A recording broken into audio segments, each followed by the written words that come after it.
সমস্যা? কোনো সমস্যা নাই। আমি কোনো ভুল করেছি? কিচ্ছু করো নাই। অ্যাভয়েড করছো কেন? কখন অ্যাভয়েড করলাম? দেখো, আমরা দুইটা মানুষই ম্যাচিওর। চোখ লুকানোর বা কথা লুকানোর কিছু নেই। এড়িয়ে চলার মানে কি? রিয়ন, তুমি খুব আবেগী হয়ে যাচ্ছ। এত আবেগ তোমাকে মানায় না।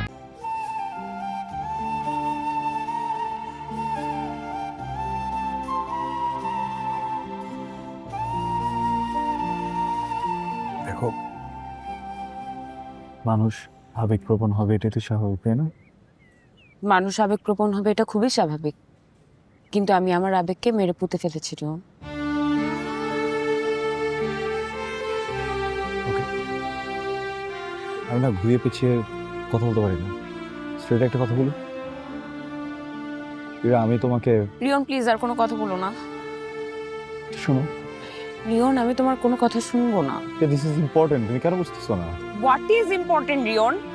কি বলবা তুমি আমাকে? তুমি আমাকে বলবা তুমি আমাকে ভালোবাসো, তুমি আমার সাথে সারা জীবন থাকতে চাও, এই তো? বইলো না। কতটুকু জানো তুমি আমাকে নিয়ে? এতটুকু? কি জানো? হাসি খুশি মুখে ইউনিভার্সিটিতে যায়, অনেক চিল লাইফ। কিচ্ছু জানো না।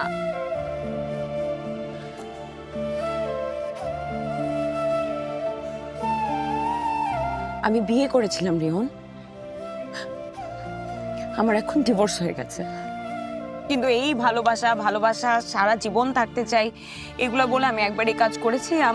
আমার কাছে এটা এখন আর ভালোবাসা না, আমার কাছে এটা একটা ভয়। আমি চাই না আমার জীবনে এটা আর।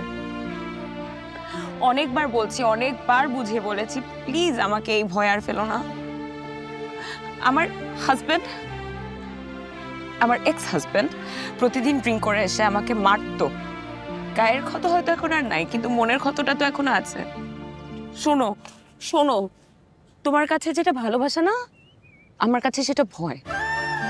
বুঝতে পেরেছো? এরা, আই এম সো সরি।